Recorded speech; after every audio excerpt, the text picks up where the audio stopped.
Bon, bah, nous voilà repartis dans celle-là. Voilà, elle est tout est par terre. Remplacement de l'embrayage. Il était pas vieux celui-là, mais c'était pas le bon. Pourtant, sur les sites, ils disent bien compatible avec votre voiture. Mais quand tu prends la référence fabricant, bah, elle n'y était pas celui-là. Donc je sais pas du tout d'où les sites ont vu que le putain d'embrayage était compatible. Donc j'ai fini la jaune qui est là-bas, là. Hop, voilà. Elle, même problème. Donc c'était celui-là sur la jaune. Donc déjà les épaisseurs pas bonnes.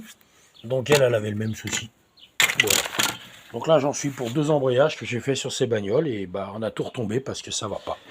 Et là, elle, on va en profiter pour vérifier la précontrainte, parce que je pense que la précontrainte, elle n'est pas terrible. On va changer les joints SPI de chez Spitrindel. Voilà. On va démonter, regarder un peu le synchro première deuxième, puisque bon, la première deuxième craque pas, mais dur à passer. Donc, possibilité que ce soit l'embrayage. Mais ce qu'il y a, c'est que maintenant, une fois qu'elle est là, donc on va la rouvrir, on va regarder quand même la pignonnerie, on va refaire une révision. On va prendre le temps, ça sert à rien d'aller trop vite. Et vérifier la précontrainte en même temps.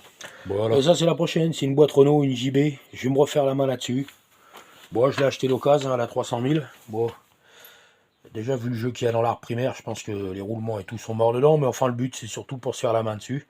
Se refaire la main sur une JB à dépouiller et remonter.